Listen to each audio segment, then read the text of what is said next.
वाले हैं धनु राशि वालों के लिए दिसंबर 2024 का महीना कैसा रहेगा। धनु राशि का मासिक राशिफल दिसंबर के महीने का ग्रह गोचरी स्थितियों के आधार पर कैसा रहेगा। इस महीने में आपका व्यापार, नौकरी, आर्थिक स्थिति, संतान, प्रेम संबंध, वैवाहिक जीवन, विदेश और धन की स्थिति किस प्रकार की रहने वाली। साथ ही बताएंगे कि इस महीने में वह कौन सी तारीख होगी जिस पर आपको सबसे ज़्यादा अलर्ट रहना है और यह महीना कौन सी बड़ी खुशखबरी आपके लिए लेकर आने वाला है, इस पर भी चर्चा करेंगे। तो चलिए वीडियो की शुरुआत करते हैं। उससे पहले यदि आप चैनल पर पहली बार विजिट कर रहे हैं तो चैनल को सब्सक्राइब कर लीजिएगा, नोटिफिकेशन बेल को ऑन कर लीजिएगा। देखिए धनु राशि वालों, दिसंबर 2024 की जब शुरुआत होगी तो आपके लिए ग्रह गोचरी स्थितियाँ कुछ इस प्रकार की रहेंगी। आपकी जो राशि के स्वामी हैं देवगुरु बृहस्पति छठे स्थान से गोचर कर रहे हैं। सूर्य बुध का एक साथ युति रहेगा आपके 12th हाउस में। केतु आपके 10वें स्थान से, वही राहु 4th हाउस से गोचर कर रहे हैं। शनि आपके तीसरे भाव में रहेंगे। शुक्र 2 दिसंबर तक आपके प्रथम स्थान यानी लग्न में ही रहेंगे। उसके बाद ये मकर राशि में चले जाएंगे। तो इन ग्रह गोचरी स्थितियों के आधार पर आइए जानते हैं कि यह महीना स्वास्थ्य के दृष्टिकोण से आपके लिए कैसा रहेगा। देखिए आपके प्रथम स्थान के जो मालिक बनते हैं वो बनते हैं देवगुरु बृहस्पति और छठे स्थान में, और छठे स्थान के मालिक जो बनते हैं वो शुक्र आपके लगन में है। ऐसी स्थिति में सूर्य की भी स्थिति 16 दिसंबर तक आपके लिए अनुकूल नहीं है। तो आपके लिए 1 तारीख से लेकर 16 दिसंबर 2024 तक थोड़ा बहुत आप तनाव ज़्यादा आपका रह सकता है। आप किसी बात की चिंता ज़्यादा कर सकते हैं और सिर दर्द की समस्या, माइग्रेन की समस्या आपको परेशान करने वाली है। हालांकि 16 दिसंबर के बाद आपकी हेल्थ इंप्रूव होगी, आपका स्वास्थ्य अच्छा होगा, कॉन्फिडेंस लेवल बढ़ेगा, साथ ही आत्मविश्वास से आप भरे रहेंगे, एनर्जेटिक भी बने रहेंगे। तो 1 तारीख से लेकर 16 तारीख तक थोड़ा स्वास्थ्य में आपको उतार चढ़ाव का सामना करना पड़ेगा, है ना। उसके बाद का टाइम फ्रेम आपके लिए अच्छा रहेगा। यदि आपकी बुध की महादशा चल रही है या आप ऑलरेडी शनि की दशा में हैं या आपकी राहु की दशा चल रही है, मंगल अष्टम भाव से गोचर कर रहे हैं नीच के होकर, तो ध्यान रखिएगा 7 दिसंबर से जब यह वक्री होंगे तो आपको चोट चपेट दुर्घटना से भी बचने की आवश्यकता रहेगी। हालांकि आपकी ये त्रिकोण भाव के स्वामी बनते तो चीज़ें अच्छी हैं, लेकिन दशाएं खराब होंगी तो फिर प्रॉब्लम आ सकती है। बात कर लेते हैं आपके लिए सुख साधन की स्थिति कैसी रहेगी। देखिए चतुर्थ स्थान के जो मालिक हैं वो देवगुरु बृहस्पति 6th हाउस से गोचर कर रहे हैं। ये भी देवगुरु बृहस्पति भी वक्री हैं। साथ ही अगर देखा जाए तो राहु की स्थिति आपके चतुर्थ स्थान में। तो यह जो महीना रहने वाला है वह कहीं ना कहीं से सुख साधनों के लिए अच्छा है। सुख साधन में आपकी वृद्धि होगी, मकान, भूमि, भवन, वाहन से संबंधित कार्य आपके संपन्न होंगे। अगर आपकी पॉकेट अलाउ कर रही है तो आप आगे बढ़ सकते हैं। लेकिन जब राहु जैसा प्लेनेट 4th हाउस में हो तो हो सकता है कि आप इस दौरान जो भी प्रॉपर्टी खरीदें या किसी भी लग्जरियस आइटम में आप पैसा लगाएं तो आपके साथ में कोई ऐसी चीज़ें ना हो, कोई फ्रॉड ना हो जाए या कोई आप इलीगल चीज़ों की तरफ अट्रैक्ट ना हो जाए। इन चीज़ों से आपको बचना होगा। हालांकि सुख साधन के लिहाज से मैं समय आपके लिए अच्छा देख रहा हूँ। सुख साधन में वृद्धि होगी और 16 दिसंबर के बाद और अच्छी परिस्थितियाँ बनेगी। हालांकि माँ की हेल्थ को लेकर चिंताएं यहाँ पर लगातार बनी रहेंगी। माँ के स्वास्थ्य का ध्यान आपको रखना पड़ेगा। धनु लग्न या धनु राशि है आपकी। तो अब अगर हम बात करें कि आपके लिए कार्य व्यवसाय के लिए समय कैसा रहेगा। देखिए जो लोग बिजनेस व्यापार कर रहे हैं उनके लिए समय अच्छा है। बिजनेस से आपको बहुत अच्छा लाभ मिलेगा। विशेष तौर पर सप्तमी होकर बुध आपके 12वें भाव में रहेंगे। तो जो लोग इंपोर्ट एक्सपोर्ट का कार्य करते हैं उनके लिए लाभकारी समय है। यदि आप विदेशी भूमि से जुड़े हैं, वह कोई भी सेक्टर हो सकता है, उस सेक्टर से आपको लाभ अवश्य प्राप्त होगा। विदेश से जुड़े जातकों के लिए लाभकारी समय है। यदि आप अपने बिजनेस में, काम धंधे में कोई बड़ा इन्वेस्टमेंट करना चाहते हैं, कोई बड़ा परिवर्तन लेकर आना चाहते हैं तो दिसंबर के महीने में आप रुकिएगा। दिसंबर के महीने में ग्रह गोचरी स्थितियों के आधार पर बहुत अच्छी स्थितियां नहीं बनती। आपके लिए जनवरी के बाद का टाइम जो है वह अच्छा रहेगा। तो अगर आप छोटे मोटे परिवर्तन करना चाहते हैं तो आप कर सकते हैं, लेकिन बड़े परिवर्तन से आपको अपने बिजनेस व्यापार में बचना होगा। यदि आपका पार्टनरशिप वगैरह में कोई काम चल रहा था तो थोड़ा बहुत दिक्कतें आएंगी, लेकिन आप उनको संभाल ले जाएंगे।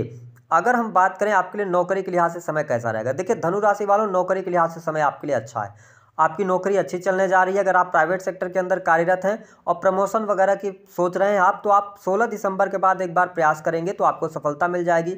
बॉस के साथ आपके संबंध भी अच्छे रहेंगे, चीज़ें आपके लिए बेहतर रहने वाली हैं। हाँ, इस बात का जरूर ध्यान रखना है कि जो आपके कुलीग्स होंगे, जो आपके आसपास के लोग होंगे, वो आपकी तरक्की देखकर प्रसन्न नहीं होंगे। इस वजह से अपनी जो सीक्रेट बातें उनको रिवील आपको नहीं करना है। हाँ, प्राइवेट सेक्टर के अंदर जॉब वगैरह कर रहे हैं तो चीज़ें आपके लिए अनुकूल हैं। हाँ, बहुत ज़्यादा एक्सपेक्टेशन नहीं करना है इस महीने में कि आप बहुत ज़्यादा एक्सपेक्ट करके चल रहे हो, तो वो स्थिति अभी बनती हुई नज़र नहीं आ रही है। सामान्य तरीके से आपका करियर इस महीने में जाएगा। गवर्नमेंट सेक्टर से जुड़े जातकों के लिए 16 दिसंबर तक थोड़ी बहुत छोटी मोटी परेशानियां हो सकती हैं, लेकिन 16 दिसंबर के बाद प्रमोशन का योग बन रहा है, वरिष्ठ अधिकारियों का सहयोग मिलेगा। अगर आप राजनीतिक क्षेत्र से जुड़ाव रखते हैं तो आपके लिए लाभकारी समय यहाँ पर बना हुआ है। गवर्नमेंट सेक्टर से आपको लाभ अवश्य प्राप्त होगा। 16 दिसंबर के बाद परिस्थितियाँ बेहतर हैं। अगर आप किसी सरकारी योजना का लाभ लेना चाहते हैं तो आप देख पाएंगे 16 दिसंबर के बाद आपके लिए चीज़ें बेहतर होंगी।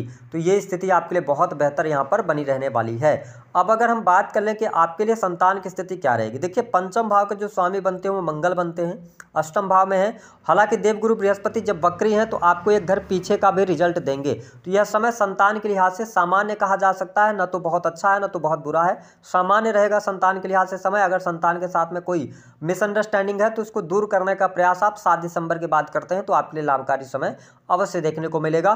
कोई बहुत ज़्यादा चिंता वाली बात नहीं है। अगर हम प्रेम संबंधों की बात करें तो यहाँ पर देखिए मंगल की स्थिति आपके अष्टम भाव में है, शुक्र आपके लगन में है। 2 दिसंबर के बाद शुक्र मंगल को देख रहे होंगे और मंगल शुक्र को देख रहे होंगे, और मंगल आपके पंचम स्थान के स्वामी हैं। तो ऐसी स्थिति में जो लोग सिंगल हैं उनके जीवन में किसी नए व्यक्ति की एंट्री हो सकती है। अगर आप पहले से रिलेशनशिप के अंदर हैं तो आप एक से अधिक रिलेशनशिप की तरफ जा सकते हैं। आप किसी व्यक्ति के प्रति अट्रैक्ट हो सकते हैं। आप अगर मैरिटल लाइफ में है तो सप्तम 12th हाउस के अंदर है सूर्य के साथ में, ठीक है, और इसके साथ मंगल और शुक्र की दृष्टि संबंध यानी कि एक्स्ट्रा मैरिटल अफेयर वगैरह में तो सावधान हो जाइएगा, यहाँ पे प्रॉब्लम आएगी 16 दिसंबर के पहले आपको। तो इस पर आपको थोड़ा सा ध्यान रखना होगा, और एक्स्ट्रा मैरिटल अफेयर की वजह से कहीं ना कहीं से चीज़ें उजागर होंगी जिसकी वजह से आपका दाम्पत्य जीवन में दिक्कत आएगा। हाँ, अगर आप सही मार्ग पर चल रहे हैं, वैसे भी आप बहुत ही नॉलेजेबल पर्सन होते हैं, बहुत ही बुद्धिमान होते हैं, मल्टीपल नॉलेज रखते हैं, तो आप चीज़ों को मैनेज कर जाएंगे। लेकिन अगर आपने कोई बहुत ज़्यादा बड़ी गलतियां करी, बहुत ज़्यादा पथ भ्रष्ट हुए, तो फिर यहाँ पर सूर्य और बुध की युति जो है और मंगल अष्टम से जा रहे हैं, प्रॉब्लम आएगी ही आएगी, और उसका इम्पैक्ट जो होगा वो आपके दाम्पत्य जीवन पर ज़्यादा देखने को मिलेगा। इसके अतिरिक्त धन के लिहाज से अगर देखा जाए तो देखिए आपके लाभ स्थान के स्वामी शुक्र इस महीने में 28 दिसंबर तक आपके सेकंड हाउस से गोचर करेंगे। इसका मतलब यह है कि आपके लिए धन की स्थिति बेहतर रहने वाली है। धन लाभ आपके लिए इस महीने में होगा, आप बैंक बैलेंस बनाने में भी सफल होंगे, आकस्मिक धन लाभ का भी योग बनेगा। इसके अतिरिक्त अगर देखा जाए तो कोई पैतृक संपत्ति को लेकर मामला चल रहा था, कोई वाद विवाद चल रहा था, तो उसके सुलझने के भी आसार यहाँ पर दिखाई देते हैं, और साथ ही आकस्मिक धन लाभ के भी योग आपके लिए बनेंगे।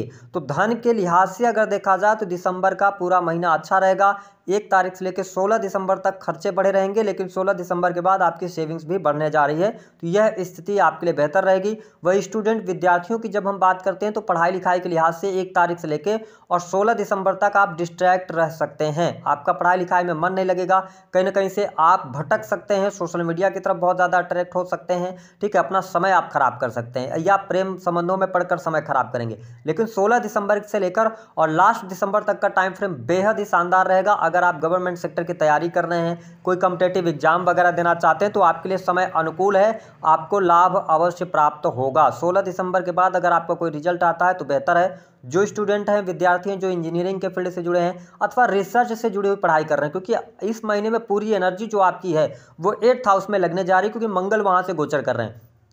तो अकल्ट, ज्योतिष, तंत्र, मंत्र, अध्यात्म, योग, इन सभी चीज़ों के लिए टाइम बहुत अच्छा रहेगा आपके लिए, ठीक है, और साथ ही आपके पढ़ाई लिखाई के लिए भी समय अच्छा रहने वाला है। वही जब हम छोटे भाई बहनों की बात करते हैं तो छोटे भाई बहनों से आपके लाभ जरूर मिलता हुआ नजर आ रहा है। साथ ही आपके अब मेहनत बढ़ी रहेगी धनु राशि वालों, भाग्य का थोड़ा सा सहयोग आपको यहाँ पर कम मिलने जा रहा है, तो आप मेहनत करेंगे तो आपके लिए लाभकारी समय मिलेगा देखने को। वही sales, media, marketing, creative field, online से जुड़े जातकों को भी यहाँ पर लाभ मिलेगा, लेकिन आपकी गति धीमी रह सकते हैं, है ना, आप बहुत तेज गति से आगे नहीं बढ़ने वाले हैं, ऐसी स्थिति यहाँ पर देखने को मिलेगी। इस महीने में आप लग्जरी का सुख अवश्य भोगेंगे। आपका जो पैसा है लग्जरियस आइटम पर खर्च होने जा रहा है, कोई बड़ी गाड़ी या वाहन वगैरह परचेज करने के योग बनते हैं। अब हम जान लेते हैं कि आपके लिए परिस्थितियां कहां पर बेहतर हैं। पहली बात तो अगर आप विदेश जाना चाह रहे हैं, बहुत अच्छा समय है, विदेश से आपको लाभ होगा। यदि आप ऑलरेडी विदेश में रह रहे हैं तो भी आप सेटल होते हुए नजर आएंगे और आपके कार्य व्यवसाय में वृद्धि आपको जरूर देखने को मिलेगी। दूसरी स्थिति जो आपके लिए बेटर रहेगी, कार्य क्षेत्र में आपके अच्छी स्थितियां बनेंगी। हाँ, सूर्य की वजह से थोड़ा बहुत चुनौतियां रहेंगी, लेकिन इस महीने को आप सामान्य तरीके से आगे निकाल ले जाएंगे। जनवरी से आपके लिए कार्य व्यवसाय के लिए, नौकरी के लिए अच्छा टाइम फ्रेम शुरू हो रहा है। जिन लोगों के पास में नौकरी नहीं है उनके लिए नई नौकरी प्राप्त होगी 16 दिसंबर के बाद। कौन सी डेट्स हैं जिस पर आपको सबसे ज़्यादा ध्यान रखना है? पहली बात तो आपके लिए 8 तारीख का जो डेट है वो आप नोट कर लीजिए। इसके साथ ही 17 तारीख की डेट आप नोट कर लीजिए, 13 तारीख, 22 तारीख, 24 तारीख और 29 तारीख। इन डेट्स पे आप थोड़ी सी सावधानी रखेंगे तो आपके लिए ज़्यादा बेहतर रहेगा। दी गई जानकारी पसंद आए तो वीडियो को लाइक करें।